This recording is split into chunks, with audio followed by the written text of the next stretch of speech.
전열을 벌였으니 블레셋 사람들은 이쪽 산에 섰고 이스라엘은 저쪽 산에 섰고 그 사이에는 골짜기가 있었더라. 아멘.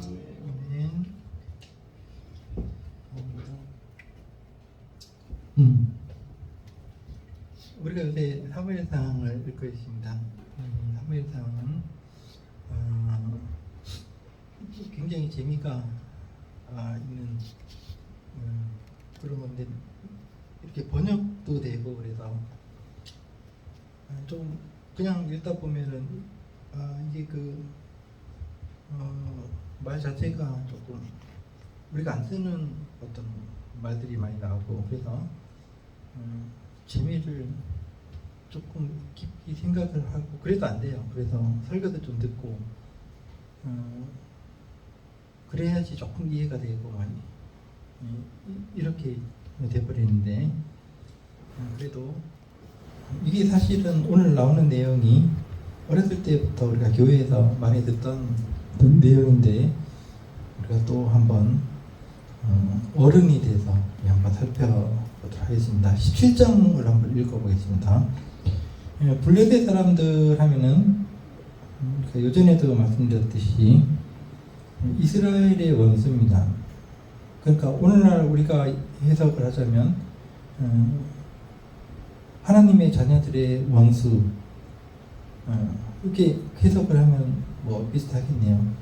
그렇게 생각을 하고 읽으면은 블레셋 사람들은 그 가나안 지역의 토박이들이 아니고 저 헬라 그리스 쪽의 그 해양 민족이었습니다. 굉장히 센 민족이었습니다. 무기 자체도 이스라엘 사람들이 나무 막대기 가지고 싸우면은 이 사람들은 벌써 창, 칼 이런 것 가지고 나와서 싸우거든요. 그 철기 문화를 가지고 있었던 그 사람들입니다. 무기가 달라요.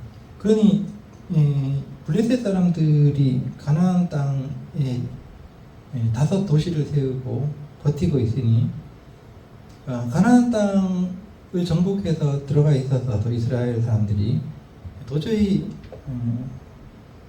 당해낼 수 없는 그런 사람들이 블레셋 사람들이었습니다. 그래서 요 앞에 보면은 블레셋 사람들이 싸우려고 나오니까 이스라엘 사람들이 무서워가지고 다 도망쳤다 이렇게 그 정도로 상대가 안 되는 사람들이었습니다.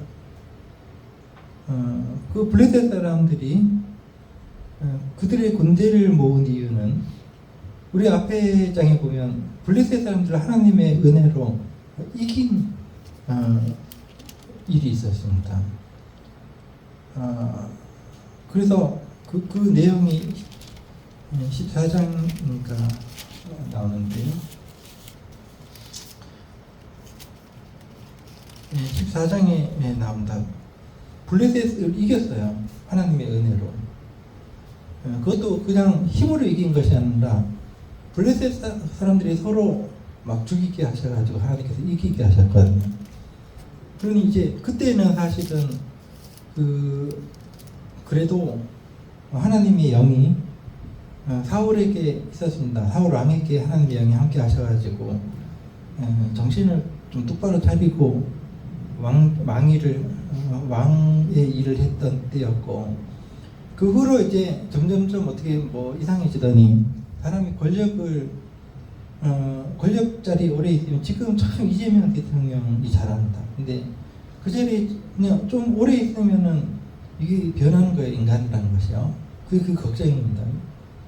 박정희도 그랬고 다 변했습니다. 나중에. 그게 권력의 자리라는 것인데 그래가지고 하나님의 말씀 안 듣고 막 하다가 하나님의 영이 떠나가셨습니다.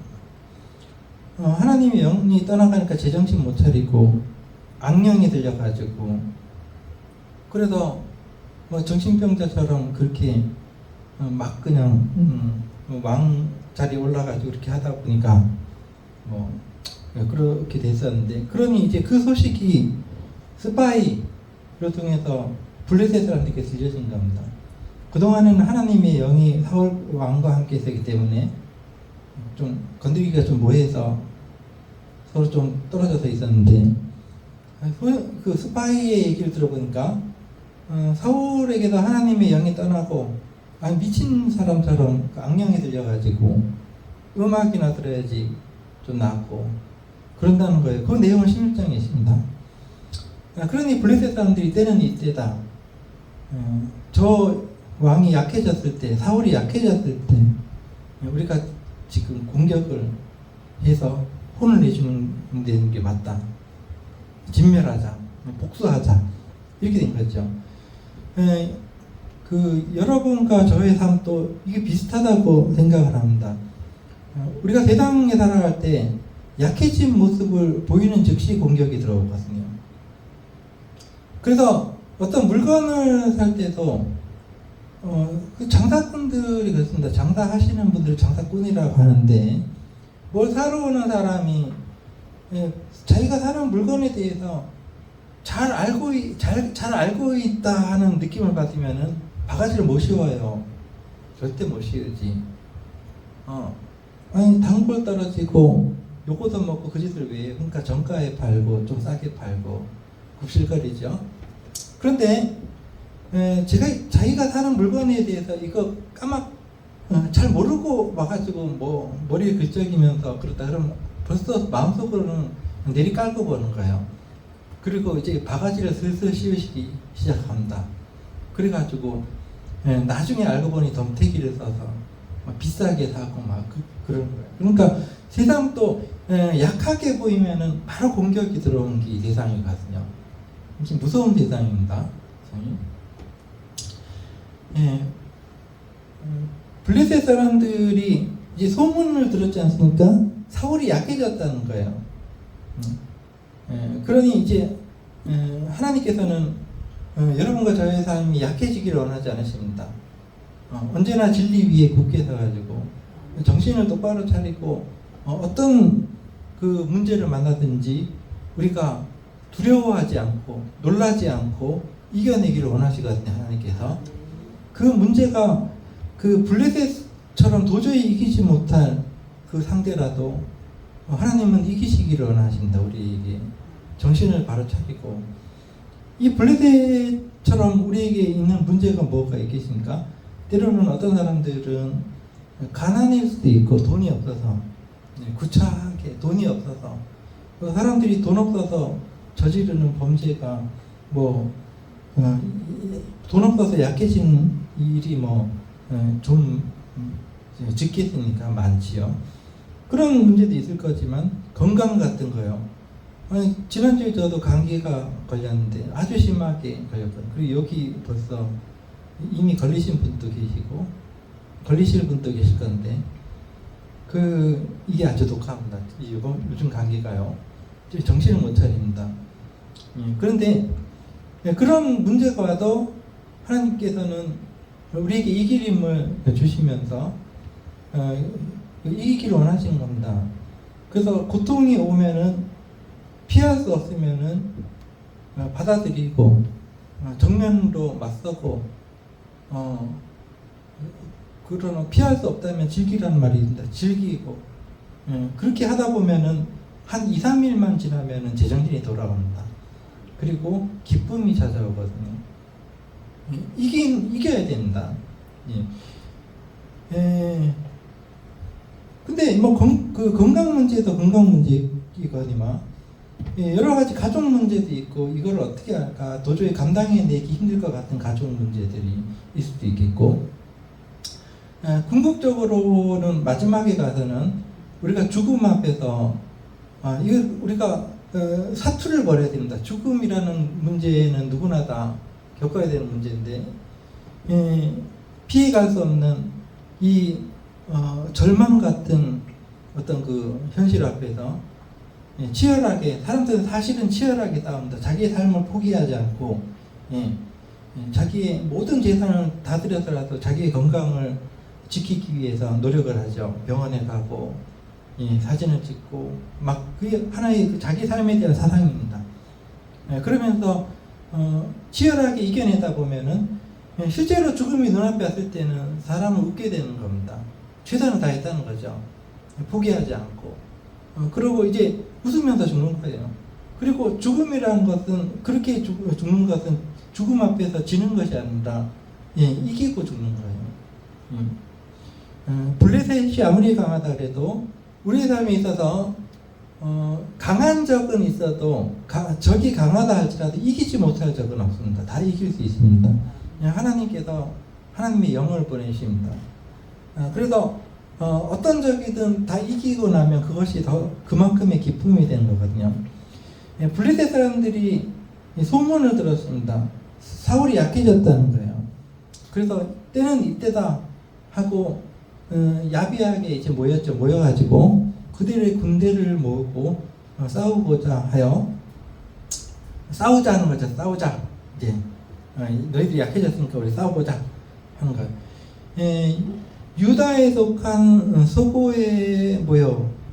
소고라는 것은 그 가시가 많은 땅이라는 거죠. 그러니까 여긴 이 터 자체가 농사짓거나 이런 땅이 아니라 싸움터예요. 싸움터. 거기에 모여가지고 유다에 근접해 온 겁니다. 이 사람들이. 소고와 아세가 사이에, 아세가라는 것은 이제 이것도 안 좋은 말인데, 이거 파헤쳐진 땅이라는 뜻입니다. 아세가. 이 사람, 우리도 지명이 여러 가지 아니면 뭐, 증평 안에도 무슨 길 있잖아요. 다 의미가 있어요. 무슨 길, 어떤 길은 세턱길, 빨래턱길, 이런 것도 있어요. 다 옛날부터 거기서 그런 거 했다는 거죠. 근데 여기도 지명이다, 이게 다 이름이, 지명이 그냥 짓는 게 아니거든요. 그러니까, 여기는 이제 파헤쳐진 땅이라는 아세가라는 이름, 별로 좋지 않은 이름이죠. 그 사이에, 에베스 담밈의 진침이, 에베스 담밈도 나쁜 말인데, 이 말은 뭐냐면, 피의 경계선이란 말이에요. 피의 경계선, 사람 피의 경계선. 그러니까, 여기에 모인 것은, 여기가 싸움터이기 때문에 그런 거예요. 싸움터. 싸움이나 헤레그 하는 그런 땅입니다. 거기에 모여가지고, 이스라엘 사람들이 약해졌다니까, 거기에서 이제, 모여 있어요. 그러면 소문이 또 이스라엘에게 들렸지 않겠습니까? 그러니 가만히 있을 수 있으니까 이스라엘 전역에서 군인들이 이제 20세 이상의 군인들이 몰려들었겠죠. 장정들이요. 옛날에는 군인들이 따로 없었고 전쟁이 일어나면 그저 그냥 20세 이상의 사람들이 그냥 징집이 돼가지고 오는 거죠. 그래서 사울과 이스라엘 사람들이 대항하기 위해서, 그러니까 수비하기 위해서 모여서 엘라 골짜기에, 엘라라는 말은 상수리라는 말이 상수리 나무, 이쪽 지역에 상수리 나무가 많은 어떤 지역이라고 보여집니다. 그런 골짜기라는 것은, 여기 골짜기란 말은 이제 절벽이 있는 골짜기입니다. 그러니까 서로 이 절벽이 있고, 양쪽에 절벽이 있고, 중간에 물이 흘러내려가고, 한쪽 편은 이쪽 골짜기 이쪽 편에, 한쪽 편은 이쪽 편에 서로 마주보면서 이제 서로 해대다가, 욕을 해대다가, 그 다음에 싸우자 하면 그냥 막 싸우는데, 그런데죠. 그게 골짜기라는 말이 양쪽에 절벽이 있는 그런 어떤 의미가 있습니다. 거기에 진치고, 블레셋 사람들에 대해서 전열을 벌였으니, 전열이라는 것은 이제 전투의 대열을 쭉 이렇게 했다는 거죠. 수비하기 위해서 쳐들어왔으니까.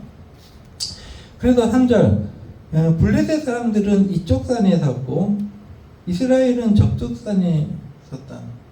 여러분들은 이 세상 살아가면서 어느 쪽 산에 설 건가? 그게 중요한 겁니다.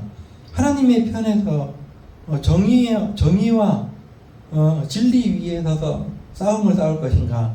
아니면 야비하게 다른 사람들이 약해졌을 때 가서 그냥 뺏어오고 그런 야비한 편에 설 건가는 여러분들의 각자의 선택에 달려 있겠지만, 분명한 어떤 그 편에 선다는 것은 분명하겠죠. 어떤 편에 서든지 간에.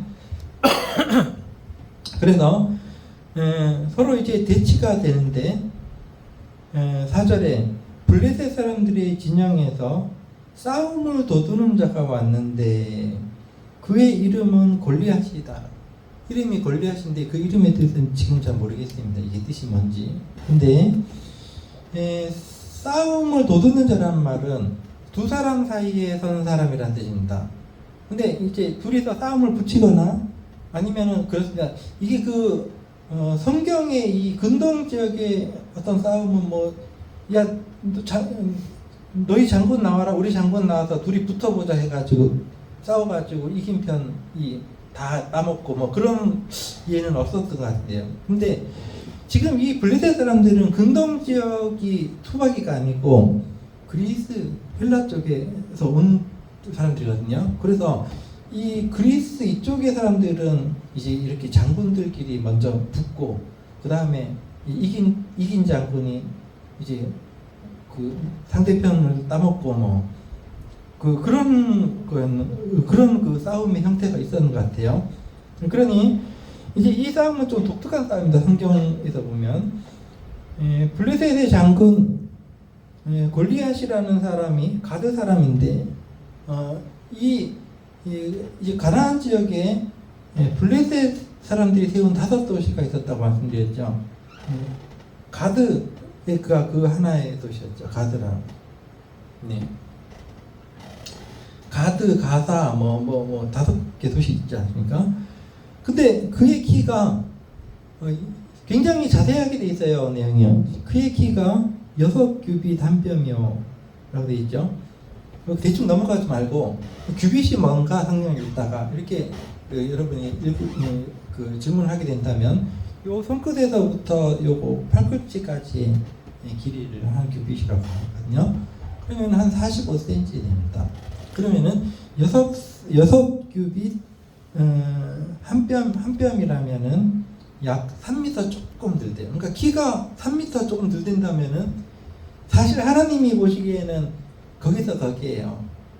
인간이 한 2m가 되든 3m가 되든 5m가 되든 하나님이 보시기엔 다 거기서 거기죠. 근데 인간들이 보기에는 요만큼만 더 키가 커도 이건 올려다 봐야 돼요.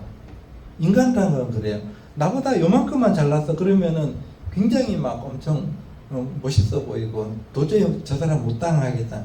쫄려야 돼. 왜냐면 나 키가 작고 저 사람 이만큼. 근데 상대적으로 나보다 작은 사람을 보면 야 난쟁이가 막 이런 식으로 우리가 깔보게 되는데 하나님 보시기에는 다 거기다 거기입니다. 근데 여기 보니까 이스라엘 사람들이 보기에 이 골리앗이라는 장군이 상대편에서 나왔는데 키가 한 3m 되는 거예요. 그러니 이제 도저히 그냥 무기 자체도 상대가 안 되는 데다가 뭘 먹고 저렇게 키가 컸는지 쫄리는 거예요. 쫄리는. 딱 보자마자 가슴이 졸리고 그 다음에 5절에 머리에는 노트구를 썼고 노스로 만든 그 구리 투구를 썼고 이런 것들을 쓰고 막 다니는 이것도 무겁거든요. 무겁겠지 머리 이거는. 근데 이걸 쓰고 다닌다는 것 자체가 힘이 세다는 거예요. 약한 사람이 노트구 어떻게 쓰고 다녀요? 그죠? 그다음에 몸에는 비늘 갑옷을 입었으니 그래서 우리나라 영화에 보면은 조선시대 이순신 장군 영화 보면 그거랑 똑같습니다. 전투복에 이렇게 쇠조각을 갖다 붙인 거예요. 그래서 화살 같은 거 날라와도 칼이 날라와도 이렇게 상처를 몸에 입히지 못하도록 이렇게 쇠조각 같은 것을 옷에다 갖다 댔다는 겁니다. 몸에는 비늘 갑옷을 입었으니 그 갑옷의 무게가 놋 5,000세겔이며 아주 자세하게 나왔습니다. 5,000세겔이라면 세겔은 이 사람들의 무게 단위인데요. 5,000세겔은 간단하게 얘기해서 68kg 정도 됩니다. 요거 다 학자들이 다 이렇게 조사했습니다. 68kg라면은 한가마네요, 거의요. 80kg가 한가마니까.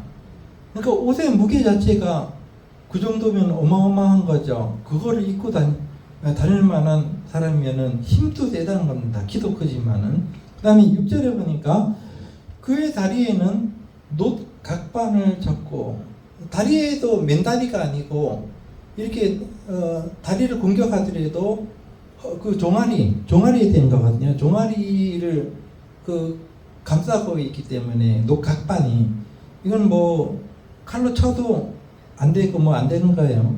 녹각반을 쳤고 어깨 사이에는 놋 단창을 미었으니, 자, 놋으로 만든 창. 그러니까 이스라엘 사람들이 보기엔 자기들은 그런 거 없어요. 막대기 가지고 싸우고 있는데 뭐 이런 게 눈이 휘둥그레지는 거죠.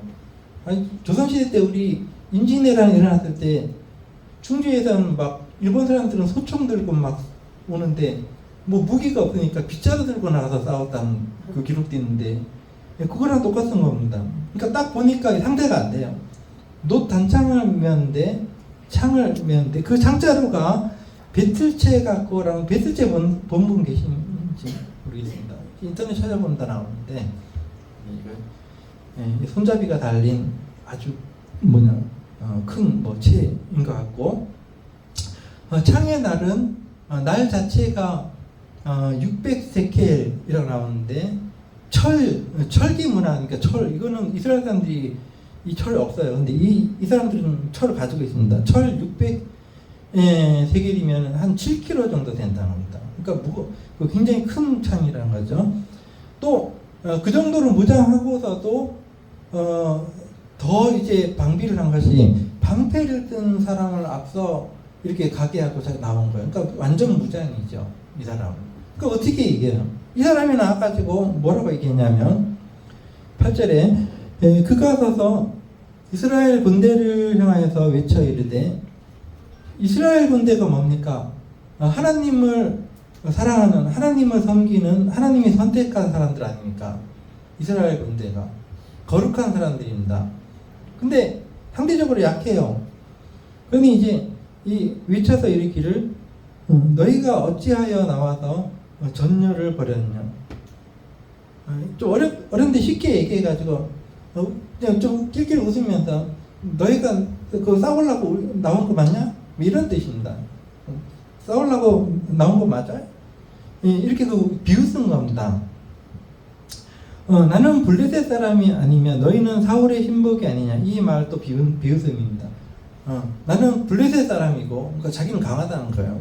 너희는 그저 사울의 쫄개들이다. 예, 변변치 않은 하찮은 사람들이 아니냐. 예, 그러면서 일본 사람도 우리 이렇게 막 대했죠. 일본 사람들이 우리한테 와서 우리는 대일본 제국의 사람들이고, 너희들은 조생김 미개한 민족이 아니야. 이렇게 일본 제국주의 시대 때 그렇게 했던 건데, 그렇게 비웃는 것입니다. 사울의 신복이 아니냐. 너희는 이제 한 사람을 택하여 내게로 내려보내라. 그러니까 장군끼리 한번 싸워보자는 거죠. 9절, 그가 나와 싸워서 나를 죽이면은 우리가 너희의 종이 되는 걸로 하고, 이 말이죠. 만일 내가 너희의 그 한 사람을 이겨서 그를 죽이면 너희는 우리의 종이 되는 걸로 하자. 이 자신만만한 거죠. 이게 하나의 싸움의 형태였는 겁니다. 그렇게 하는 것이. 10절, 그 블레셋 사람이 또 이르되, 내가 오늘 이스라엘의 군대를 모욕하였으니 사람을 보내어 나와 더불어 싸우게 하라 한지라. 이 말도 비웃는 말인데 무슨 말이냐면, 야, 내가 너희들 지금 욕했잖아.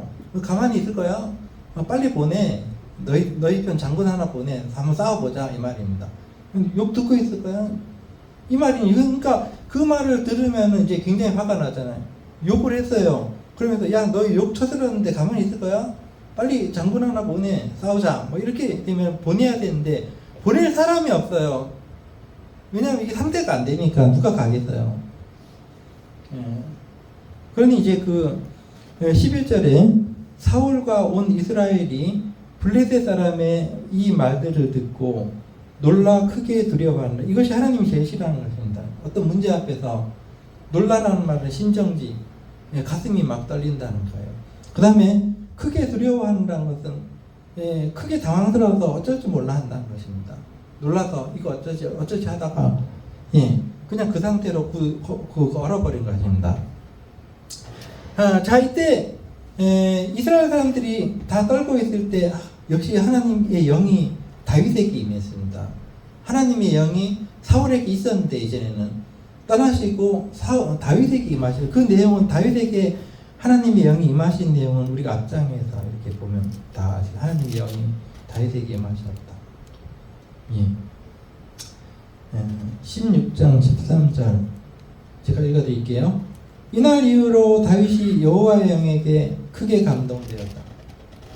자, 그렇게 다윗이 등장을 하는 것입니다.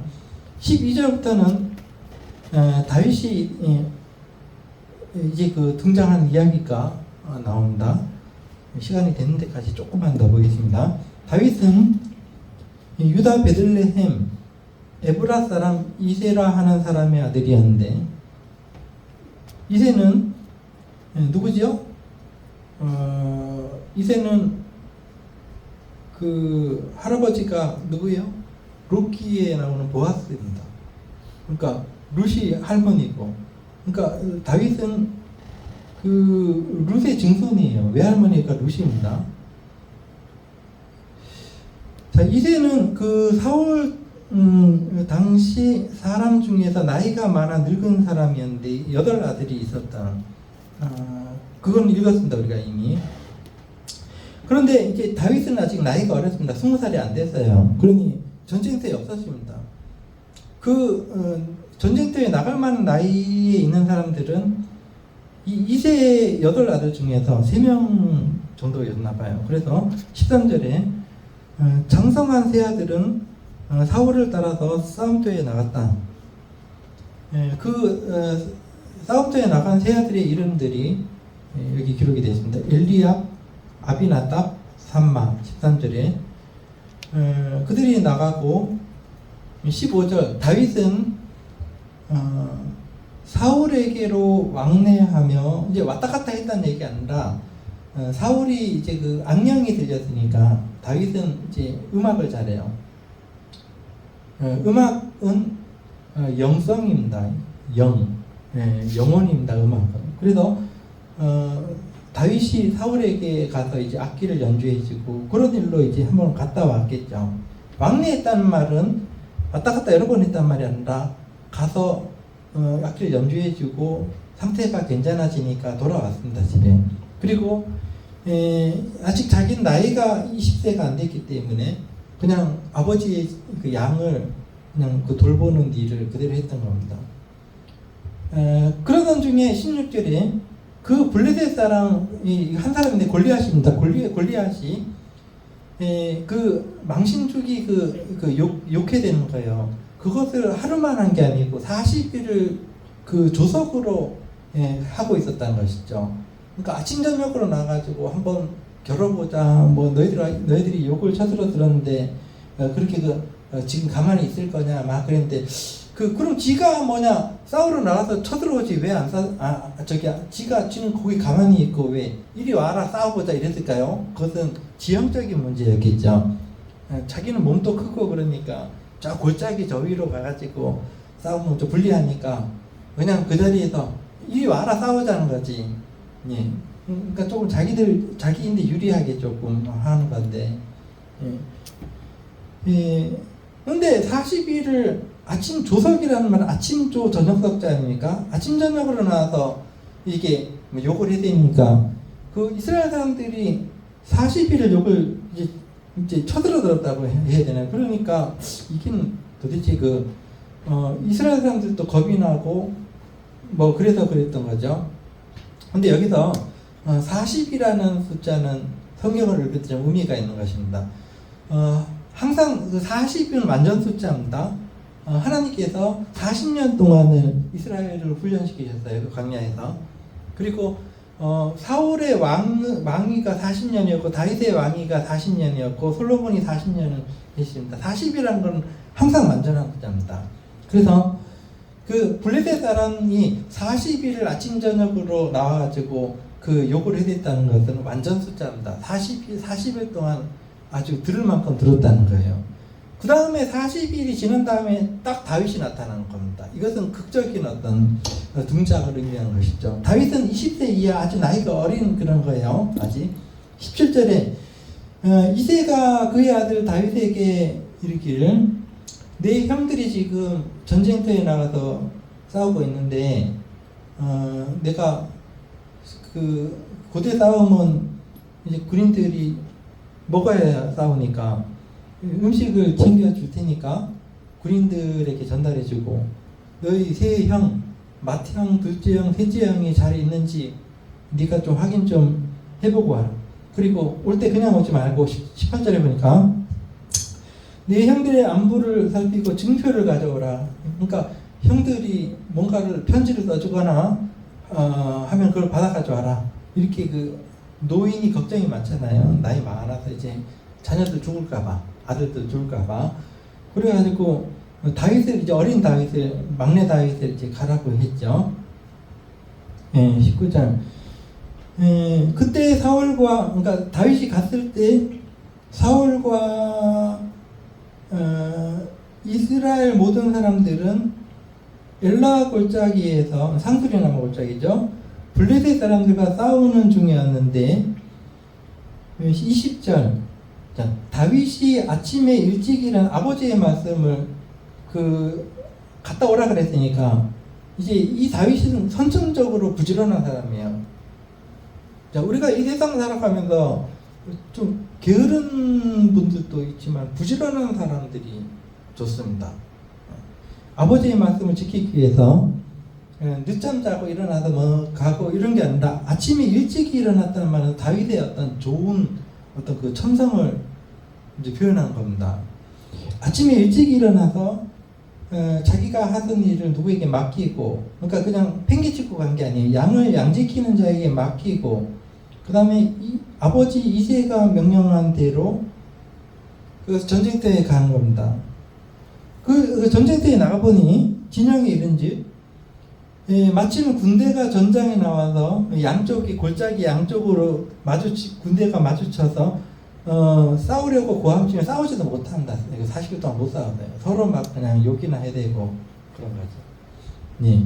싸우려고 고함치면서 21절 이스라엘과 블레셋 사람들이 전열을 벌이고 양군이 서로 대치하고 있는데 다윗이 22절 다윗이 자기의 짐을 그러니까 아버지가 싸준 음식들을 짐 지키는 자의 손에 맡기고 다시 말해서 그것을 수납하는 군대의 어떤 직분이 있었는 것 같아요. 음식 같은 거 가져오면 이제 관리하는 보급병 지키는 자의 손에 맡기고 군대에 가서 형들에게 인사하고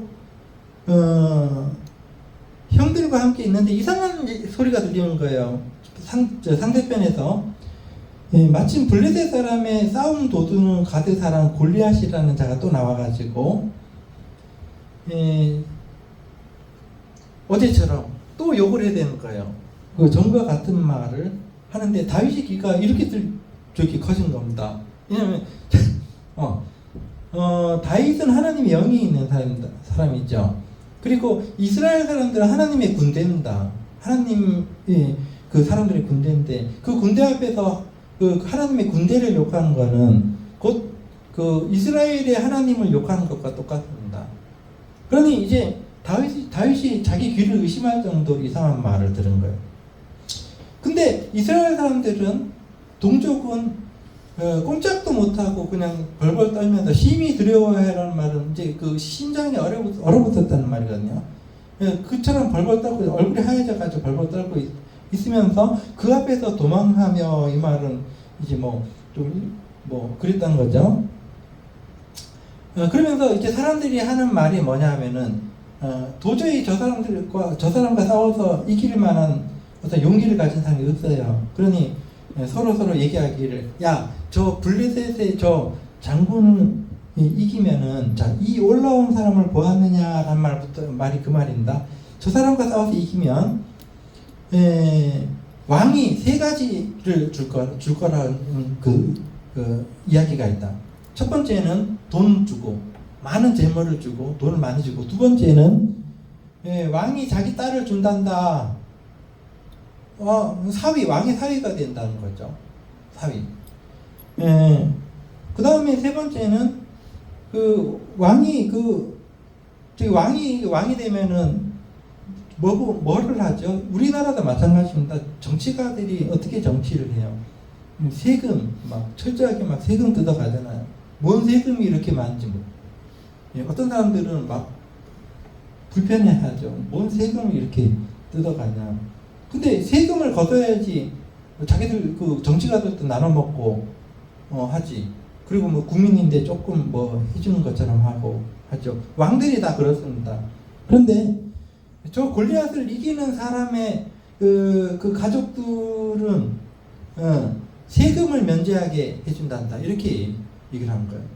근데 다윗이 딱 들어보니까 야 그렇게 그 해주는데도 안 싸워? 그 다윗이 이상하게 생각한 거죠. 26절. 그래서 자기 귀를 의심한 다윗이 재차 물어본 거예요. 다윗이 곁에 서 있는 사람들에게 자기가 지금 들은 말이 뭔 말이냐?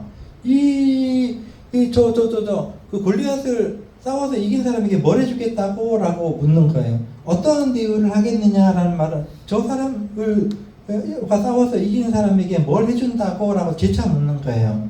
예. 그러면서 저 블레셋 사람이 도대체 누구이기에 살아계신 하나님을 모욕하고 있느냐 지금 이 말입니다.